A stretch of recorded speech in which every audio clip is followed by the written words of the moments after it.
and welcome viewers. I'm Pia and you're watching NewsX World. Let's take a look at the top headlines this hour. Israeli Prime Minister Benjamin Netanyahu has told fellow world leaders at the United Nations that his nation must finish the job against Hamas in Gaza. He has stated that Western leaders may have buckled under pressure, but Israel will not. Russia has launched 115 drones overnight, striking Vinnytsia's critical infrastructure. Ukraine, meanwhile, shot down 97 of these drones. However, 17 hit their targets across 6 regions. US President Donald Trump has stated that he is close to forging a deal to end the war in Gaza and bring the hostages home as he prepares to meet Israeli Prime Minister Benjamin Netanyahu in the next 2 days. Ukrainian President Volodymyr Zelensky has stated that reconnaissance drones violated Ukraine's airspace and these could have flown from Hungary to check the industrial potential of Ukrainian western border areas. Iran has summoned its ambassadors from Britain, France and Germany for consultations following these countries' decision to trigger the reinstatement of UN sanctions. The move comes after the European nations reinstated repealed UN Security Council resolutions against Tehran. Meanwhile, the French envoy to the United Nations has stated that the planned return of these UN sanctions on Iran will not spell the end of diplomacy. Paris has stressed that channels for negotiation must remain open, even as pressure mounts over Tehran's nuclear activities. The U.S. State Department has announced that it will revoke Colombian President Gustavo Petro's visa due to his actions during a pro-Palestinian protest in New York, slamming them as incendiary. Meanwhile, Petro urged U.S. soldiers to disobey orders and called for nations to contribute soldiers to an army larger than that of the United States. Venezuela's foreign minister has accused the United States of fabricating lies to justify a military buildup in the Caribbean and has warned that it is part of a campaign to force regime change in Caracas. Elon Musk has been named in newly released Jeffrey Epstein files alongside other prominent figures such as Bill Gates and Steve Bannon. The documents include a tentative itinerary for Musk's possible trip to Epstein's island in 2014, though it remains unclear if the trip actually occurred.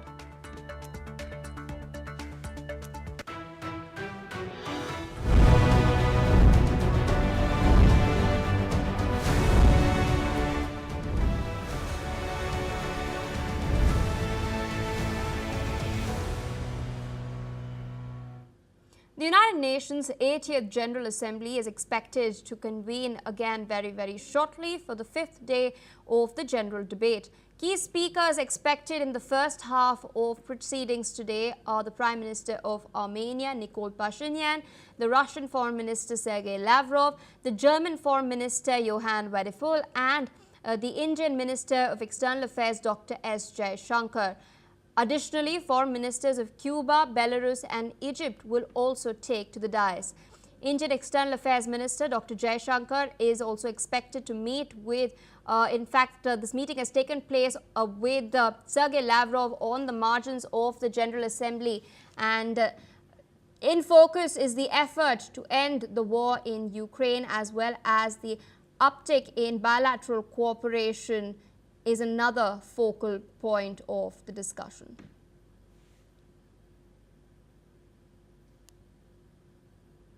At the United Nations General Assembly, Venezuela's Foreign Minister Juan Gil Pinto has accused the United States of fabricating what he called vulgar and perverse lies to justify military threats against his country. Pinto told world leaders that Washington is attempting to bring war to the Caribbean and South America in order to push regime change in Caracas and seize Venezuela's vast oil and gas wealth.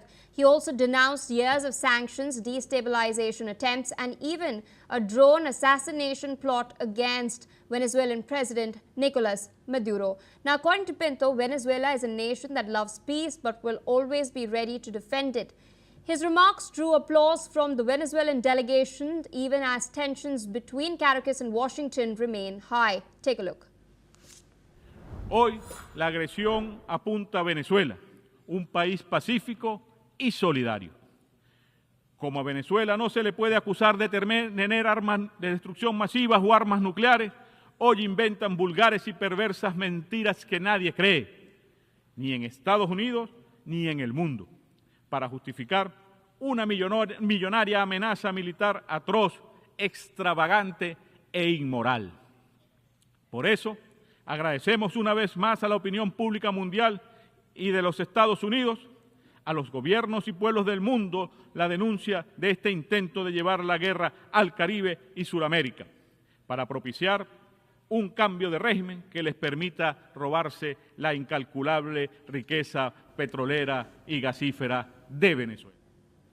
We do know that Caracas and Washington have been at odds ever since the U.S. has bolstered its troop presence in the Caribbean. It's deployed its warships, some crucial bombers and F-35 jets in the region as well. Some of the Venezuelan vessels, which the United States claims was trafficking drugs, have been struck by the U.S. military earlier as well. Several operations have taken place which Venezuela has claimed are in violation of its territorial integrity. Meanwhile, Nicolas Maduro, the president of Venezuela, has called on militias to take up arms. He's called on the peasants of Venezuela to take up arms and defend the country's territory as well. The United States, meanwhile, is continuing to maintain that Venezuela is trafficking drugs into the United States of America in large volumes and therefore is waging this war against drugs and against Maduro's administration over there.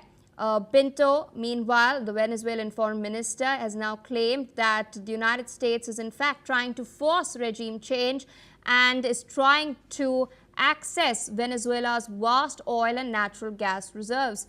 The U.S. government does not recognize Nicolas Maduro as the legitimate president of Venezuela. These statements by the Venezuelan foreign minister have come at the platform of the United Nations General Assembly. Remember, this is the 80th edition, the 80th anniversary of the United Nations that is being marked in New York, and world leaders are taking to stage over there. With us on the broadcast is Mr. Glenn Grant, former advisor to the Ukrainian Defense Minister, joining us from Kiev. Thank you so much for taking our time speaking to us on NewsX World. Venezuela leveling rather serious accusations against the United States.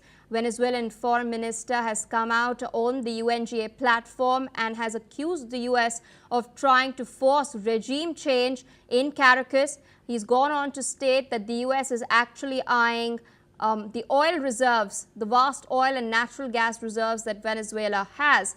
Meanwhile, the U.S. has denied these claims. U.S. in fact emphasizes that Venezuela manufactures cacao and a lot of cocaine, which is then transshipped into the United States of America, creating a menace for the people living over there. What do you make of these rather bold accusations that have been leveled in New York?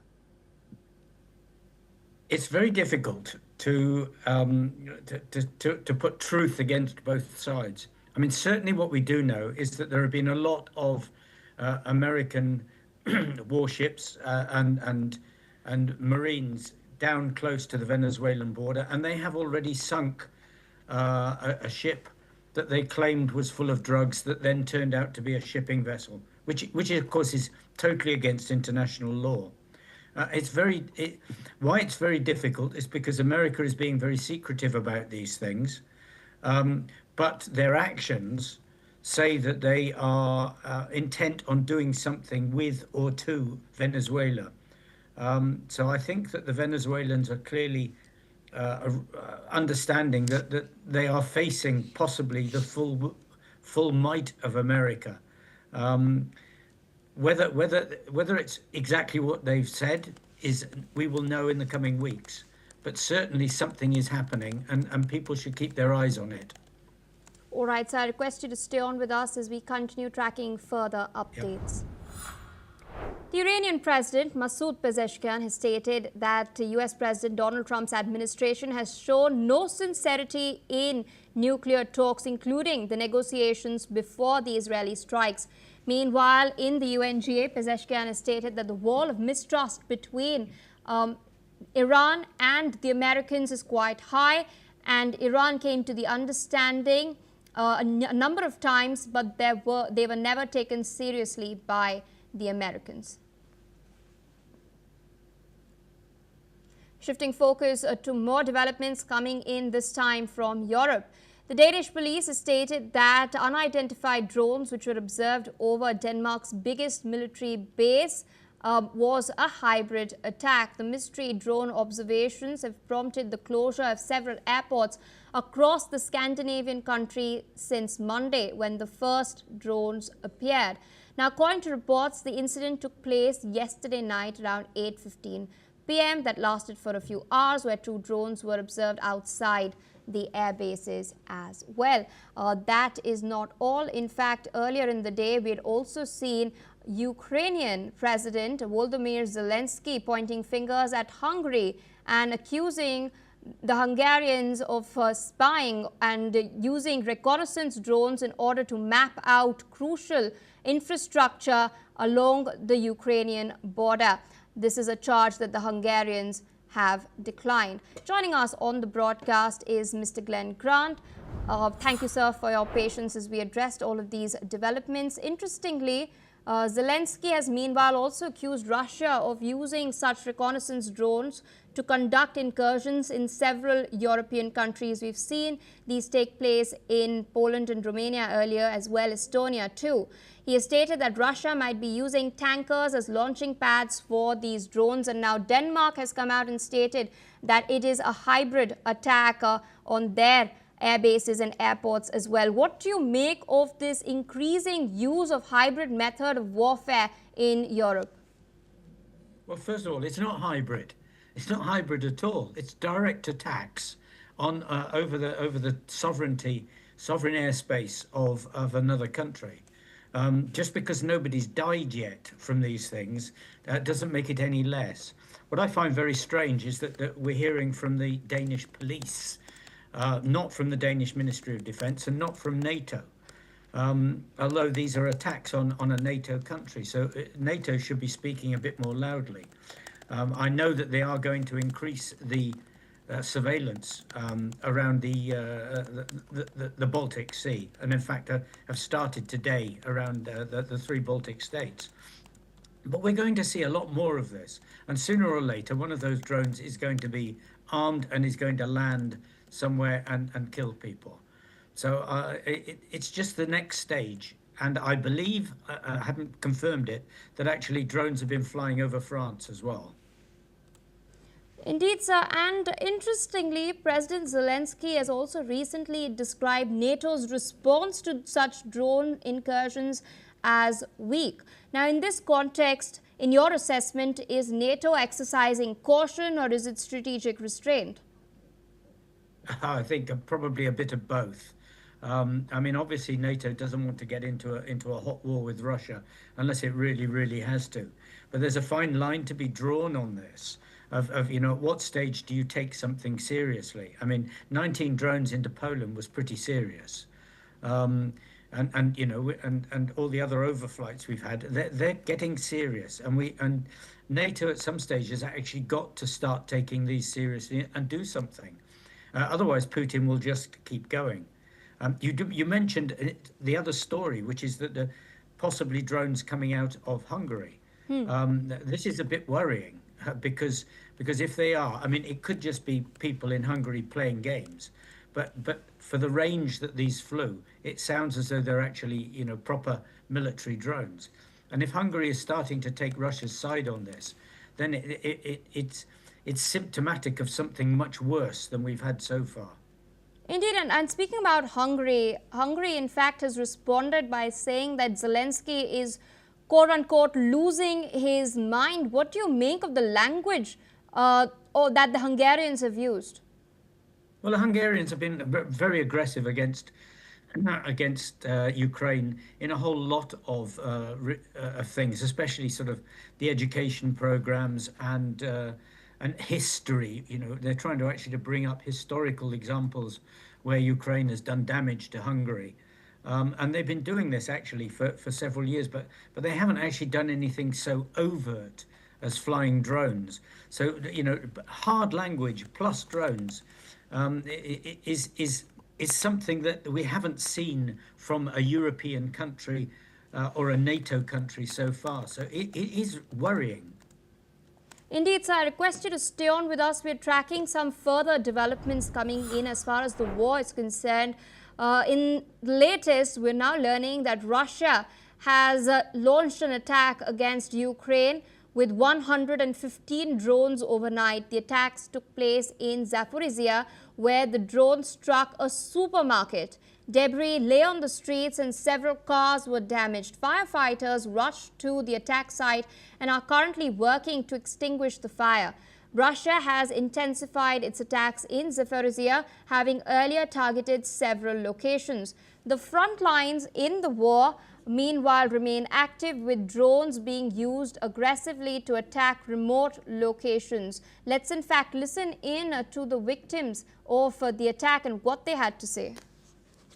Уже я ехал, вот передо мной осколки лежат, всякие там, не знаю, железяки. Понял, что прилет, хотел отъехать резко, начал отъезжать, но сразу же прилетело.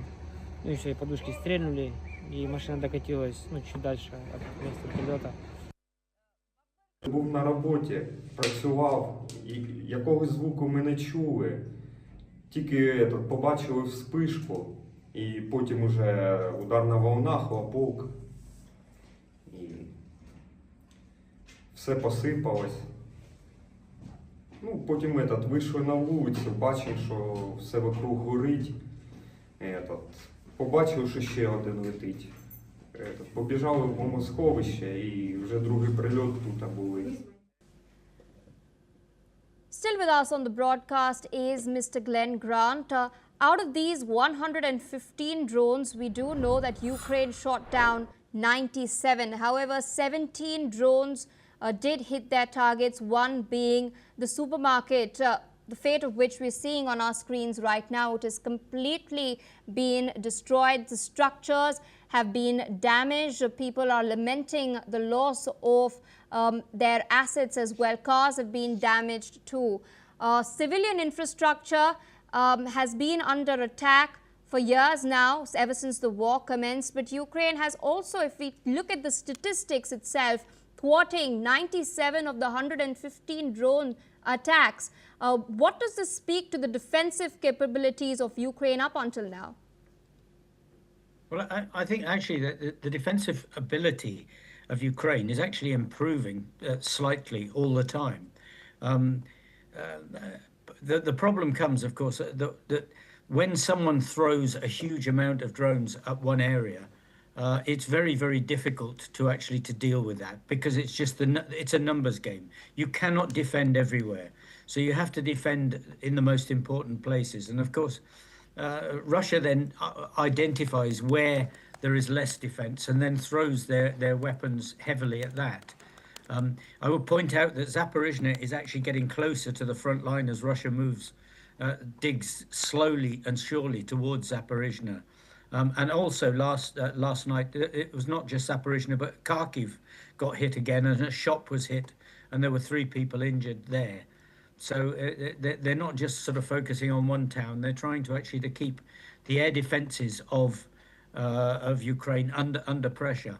But they are improving, and they will keep improving because they have to. All right, sir. With that, I would like to thank you for taking out time, sharing your insights with us on NewsX World. With that, viewers, we're shifting focus towards news coming in from the United States of America. Democrats on the Oversight Committee of the United States House of Representatives have released the daily schedules of deceased high society sex offender Jeffrey Epstein from 2010 to 2019, showcasing that he planned to meet with prominent Republican Party donors Elon Musk and Peter Thiel, as well as conservative media commentator Steve Bannon.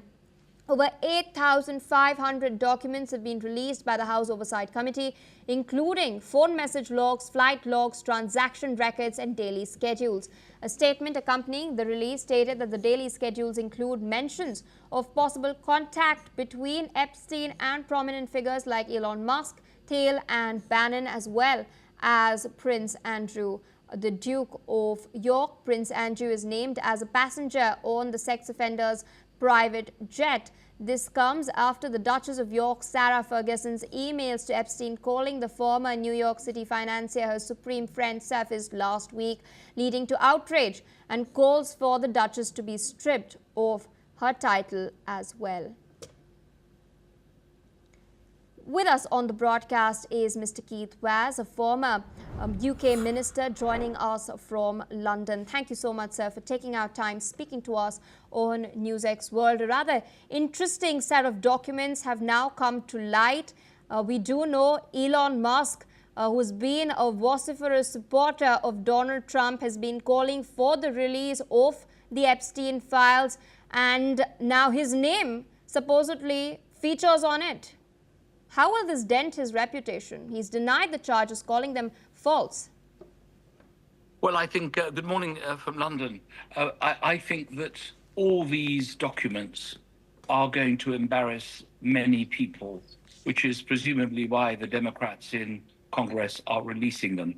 We have to take a step back for one moment and understand that it's been Elon Musk, Donald Trump, and the MAGA, the Make America Great Again movement, that's been calling for the release of these documents. Now we have a situation where the Republicans have probably looked at all the documents and are not releasing them. These documents are coming from the estate of Jeffrey Epstein, and they are being given to the Democrat Oversight Committee, and as a result, they've been published. Elon Musk, to be fair to him, has denied ever going to the island concerned, though of course Prince Andrew has made statements, given interviews about this matter. So what we need to do, I think, is to see the entire picture. That means all the documents have to be released, because as we also know, President Trump's name and his personality is in there. So all this will need to come out at some stage. Indeed, and since you're joining us from London, we do know that the Duke of York's name also features in the logs as well. He's been named as a passenger on Epstein's private jet, and also given last week's revelations regarding Sarah Ferguson's emails to Epstein's. How will these disclosures now impact and affect the British royal family's public image? Well, of course they will, because the Duke of York is the brother of the King of England, and he is still a member of the royal family. So, of course, that's the case. He's put his case at an interview that he did recently, which has been the subject of much discussion.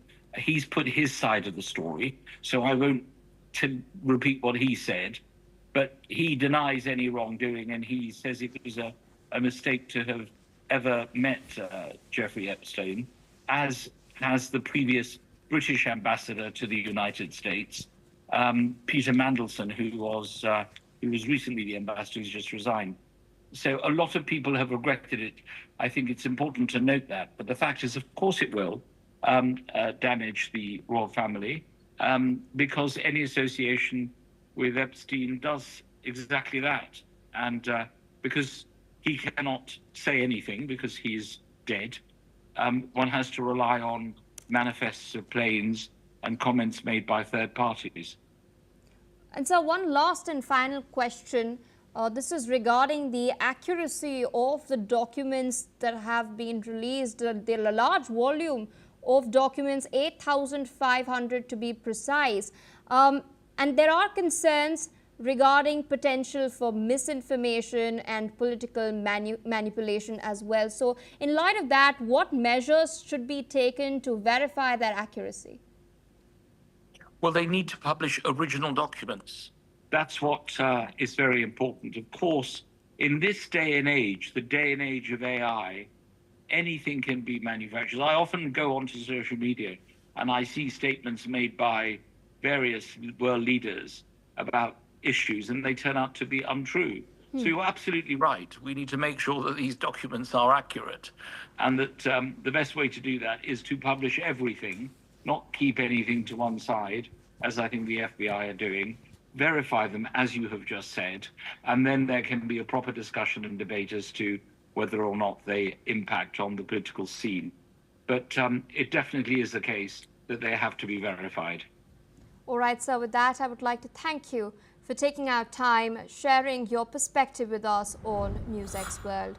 With that, viewers, we're tracking further developments from the United States of America. We're now learning that U.S. Attorney General Pam Bondi has stated that she's instructing a joint terrorism task force to investigate repeated acts of violence and obstruction against federal agents. She's added that the Department of Justice agents will be deployed to ICE facilities in order to save